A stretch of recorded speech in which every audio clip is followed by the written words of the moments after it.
Chapter 2. Yawgmoth stepped off Pilgrim Way and stood on a rocky overlook. The desert was a vast, dun-colored disk far below. It did not seem so much a place, but a non-place. From this height, scrubrush and stunted trees seemed only lichens clutching an infertile stone. Footpaths and game trails formed a fragile net across the ground. A single long highway cut through the desert, linking the other 8 Thran city-states to their capital.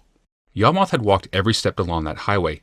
The Elder Council had revoked his banishment, had summoned him from the ends of the world, had demanded that he leave his exiled comrades, and report to the capital of the Empire, but they had apparently felt no need to provide transport. While he walked Pilgrim Way, hundreds of skyships had passed overhead. Cargoes of grain and ale were apparently more precious than Yawgmoth. He didn't mind. Yawgmoth was young, only 35, well-muscled and taller than most other Thran.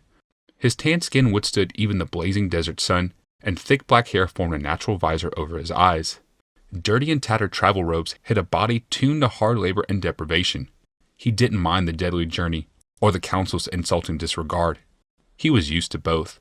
Before receiving his summons, Yawgmoth and all practitioners of medical healing had been officially banished from the Empire. Their exile concluded a civil war that had begun 100 years ago. It had been a war of city-state sovereignty. When Halcyon solidified its position as the capital of the Empire, the war became politicized as battle between artificers and eugenicists. Artificers believed in improving the Thran by building them bigger and better machines. Eugenicists believed in improving the Thran by dissecting and understanding the machines of biology. Both wanted to improve the Thran. There was no conflict between real artificers and real eugenicists. Each faction, though, was championed by a political party. The artificers by the elite imperialists, and the eugenicists by the Republican rabble. When at last the rabble were defeated, their eugenicist champion was scapegoated and exiled. Yawgmoth and his 200 followers had wandered for 5 years among lizardmen and minotaurs, goblins and orcs, studying the disease that plagued them. The only other Thran the eugenicists ever saw were outcasts, leopards and lunatics. It was no matter. Leopards and lunatics aided Yawgmoth's research of pathogens and contagions.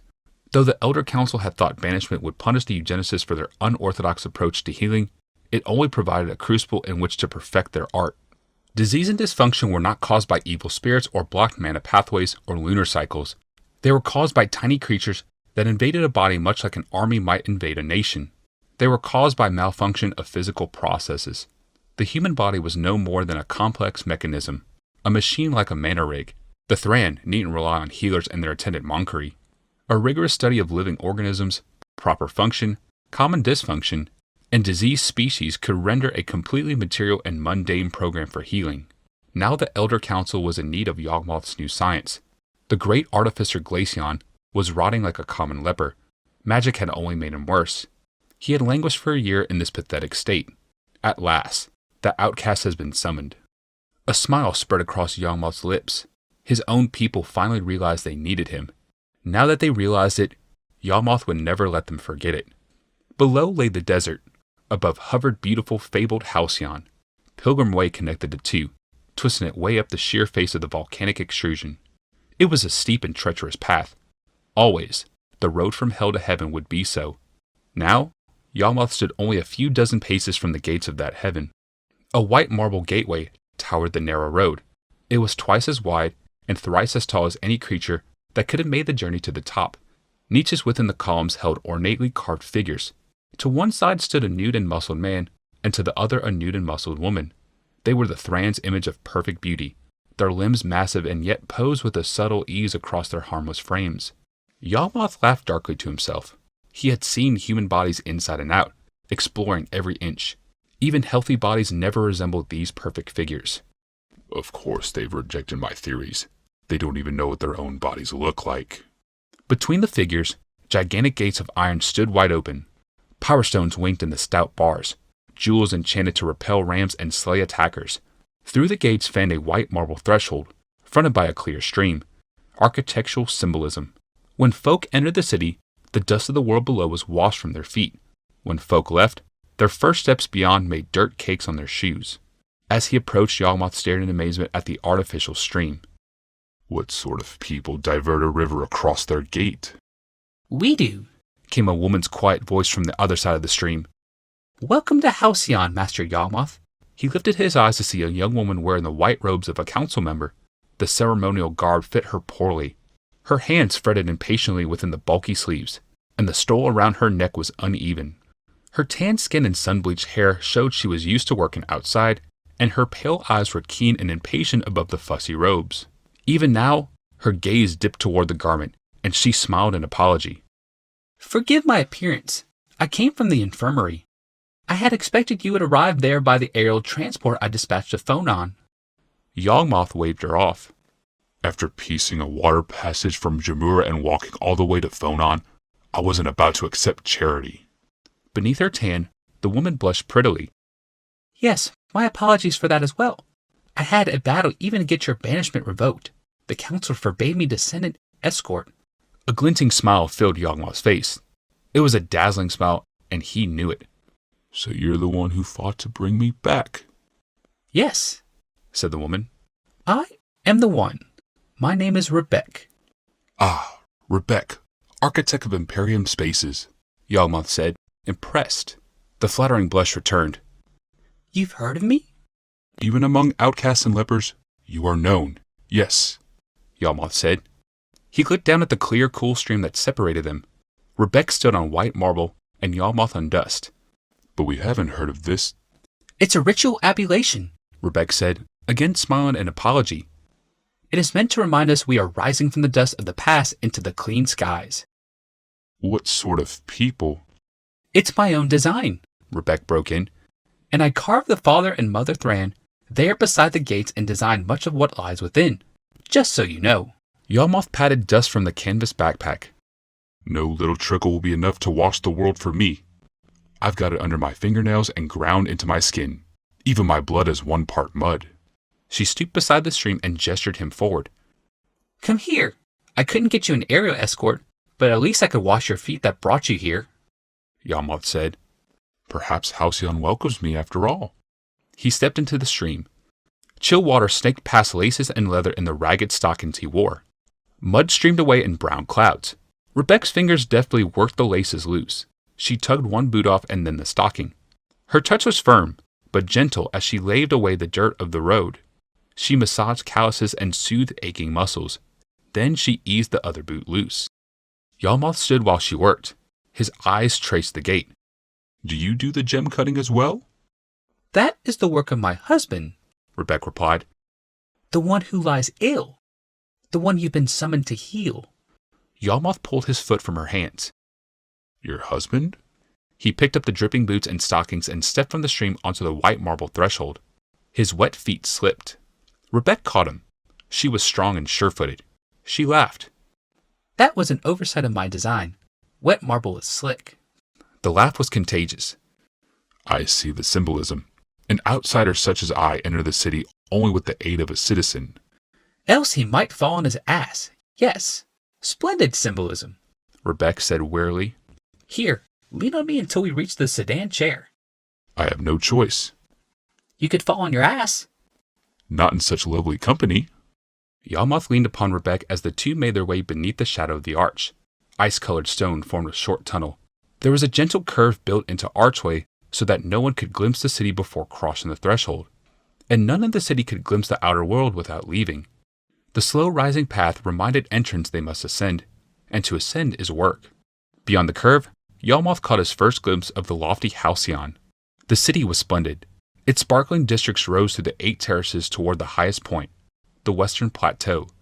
Street of white brick maze among 3- and 4-story townhouses in limestone. Roofs of blue tile topped the smaller and more conventional buildings. On the highest terrace towered minarets with onion domes, flying archways, and slender buttresses. A stadium stood there, and beside it, the amphitheater, council hall, and high court. Libraries, archives, noble palaces, temples. The city crowded the 8 terraces to the sheer edge of the extrusion. A wide white wall surrounded it all. Archways in the wall led to 5 aerial ports where merchant caravels hovered. A beautiful city, Yawgmoth said. A vision out of a dream. That building there, with the stacked white terraces and the ivy-covered apse, that is the infirmary. That is where we are headed. Yawgmoth nodded. I was about to observe what seemed like a pile of dishes ready to be washed. But, of course, this was one of your designs. She cocked her head. You catch on quickly. She gestured at the nearby sedan chair. It was a low-slung seat encased in a fanciful framework of slender white bars. This is our ride. This? Yawmoth asked, gesturing to the delicate contraption. I'm used to riding in wagons filled with manure. Rebecca was already climbing in. Her bulky robes hung on the sedan chair's frame, and she irritably tugged it free. Stick with me, Yawmoth, and the city is yours. It sounds as though I will. He settled into the seat beside her. It was covered in needlework of blue and black, and the dust of Yawmoth's robe sloughed off in the fine fabric. He gently eased his pack into a small hold behind the seat. I brought all my rather meager supplies. Oh, the infirmary has every possible supply, Rebecca said, checking the skies overhead. The healers are well stocked. I'm sure they have everything you can need. Knives, bones, curved needles, tissue clamps, leeches, shunts, opiates, soporifics, spirits? A grim look came over Rebecca's face. I'm glad you brought your supplies. I forgot how revolutionary your treatments are. She cupped her hand beneath a power stone in a raised setting of silver. Her fingers gently contacted the stone, and she pulled upward. Though the stone did not lift, the craft did. It glided smoothly and soundlessly up in the air. The vast gate fell away. Blue tile rooftops replaced white brick streets. Yawmoth stared, intrigued. Speaking of revolutionary... Imagine that gem is the sedan chair. By pressing the base of it, I lift the craft and us into the air. To turn, I merely press a button on one side or the other. To lift the bow or stern, I apply pressure there. And what if you let go? Yawmoth asked, pulling her hand away. The jewel remained where it had been, suspended on its mounting, and the craft remained in place as well. Rebecca smiled. It's my husband's design. You can't fall from the sky. A chair can hang safely forever. Unless the power stones failed, Yawmoth said as the craft nosed out above the retreating rooftops. Power stones don't fail, Rebecca said. They do fail, Yawmoth said. They will fail. The white streets of the city jagged by below. Once charged, they're harder than diamonds, than adamantite. They're geographically perfect, and unless geometry changes, they will not fail. Yawmoth pointed toward the edge of the infirmary, where workers clambered among scaffolds and cement forms. What happened to that wing of your infirmary? Rebecca stared sharply at the man, but the craft never faltered. You heard of the accident then? Talk on the road? I had time to sort among traveler stories, determine what emergency brought me, Yawmoth replied simply. That was an anomaly. That stone had not cooled when it was, when the untouchable drove it. I think blood compromised its matrix. I heard there was blood on many of the gems. Did you dispose of them? Here we are, Rebecca said, bringing the sedan chair to land lightly atop the infirmary. Several other craft perched on birchen platforms that jutted from the tile rooftop. A set of stairs led down from the spot. Rebecca released the power stone, climbed from the craft, and descended the stairs. Yawmoth grabbed his pack and followed. You did not use them, didn't you? A doorway opened below and Rebecca walked through it. We cleaned and checked every stone before employing it. None showed any sign of flawless or weakness. He strode beside her down a gently lit corridor. You don't really know how the power stones work. You've created a whole city that relies on an energy source you do not understand. Magic, you say. It's magic. Oh, how clever. And when the magic fails, you simply say, it must have been more magic. Look at this infirmary. It's a monument to superstition and quackery. You've placed your hopes in fakes and phonies. It is no wonder your genius husband is dying of a wasting disease. He said this last as they strode through a doorway into a room where sat a gray-haired man. The patient, he was clearly in the power stone-driven wheelchair, was wan and haggard. His eyes and cheeks were sunken. His shoulders slumped. He looked up toward the two arrivals. His eyes settled first on Rebecca, then shifted to Yawmoth. You must be Yawmoth. I am Glaceon, the genius husband dying of a wasting disease. Into the awkward silence, Yawmoth said, Not any longer. He slung the pack from his back and strode confidently toward the man in the chair. Yawmoth shucked his travel cloak on the floor, set his pack on the bed, and flung back the flap. Dust settled onto the spread. He poured water from a pitcher into a basin and washed his hands to the elbows. Then, turning to his pack, he gingerly pulled forth a small knife, a set of tweezers, and several stoppered vials. No more muggery. We're going to discover the cause of your illness. We're going to heal you. Glaceon cast a long, suffering look at Rebecca, and he gave a raspy sigh.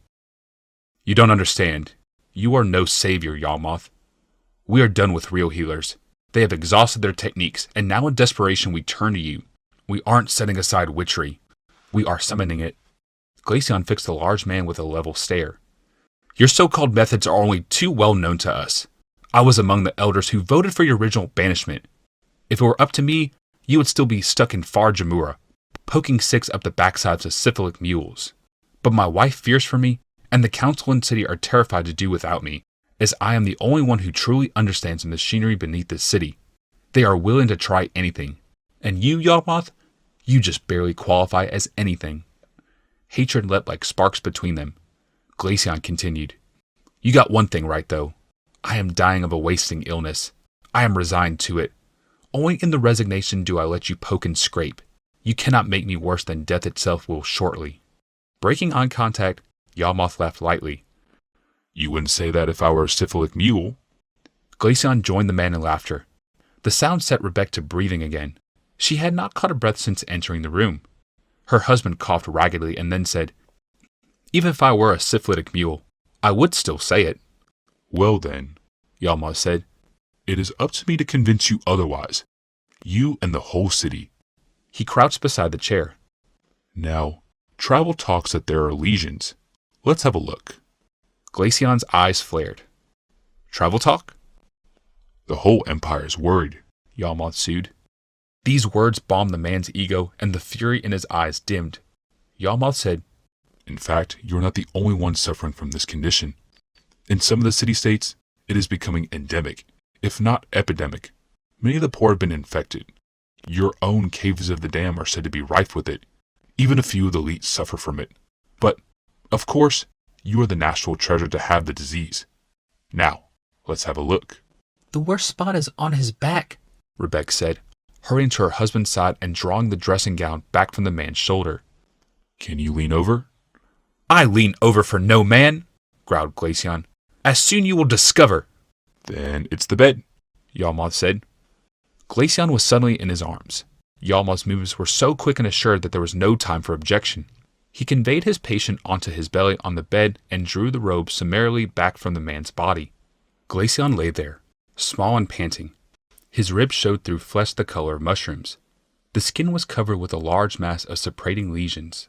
100 dark smudges schooled across one scapula. A white substance oozed from the spots.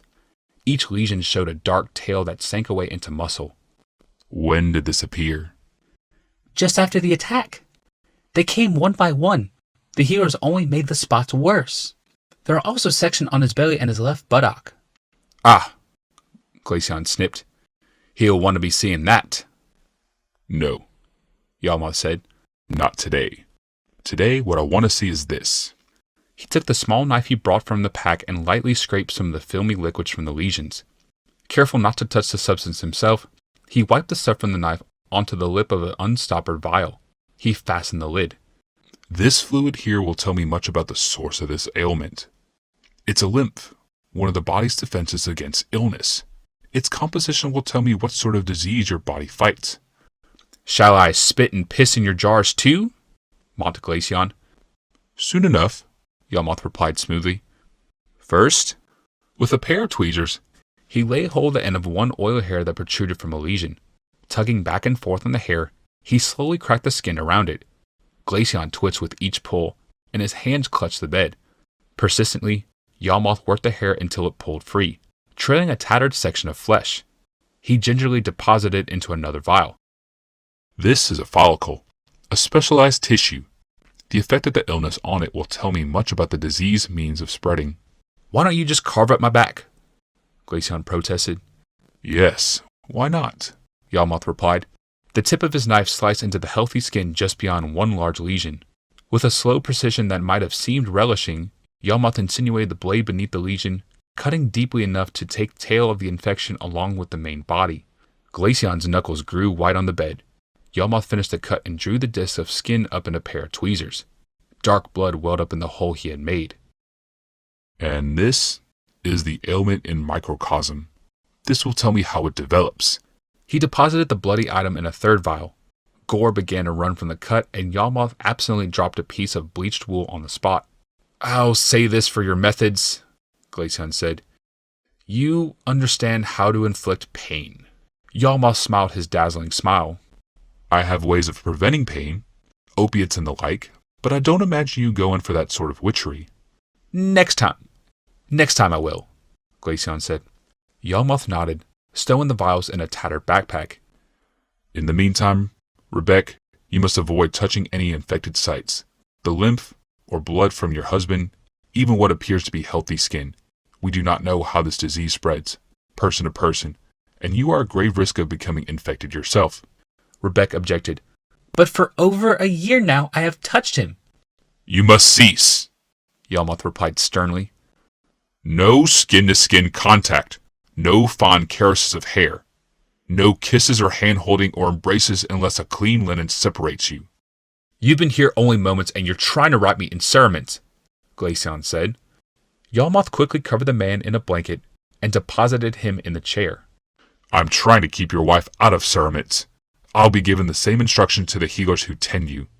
He closed his backpack and lifted it and his cloak. Now, I need a place and rest and some place to work over the samples. Rebecca crouched beside her husband's chair. Her hands nervously shied from the man's skin and clothes. Distractedly, she said, "I've arranged apartments nearby. A short walk, so you can easily reach my husband at any hour. There is a workspace, tables, cabinets, ample light, a splendid view." Another one of your designs? Yawmoth teased. When Rebecca nodded, he laughed. Stick with me, you said, and the city will be yours. He took her arm and drew her up, away from her husband. I'm sticking with you.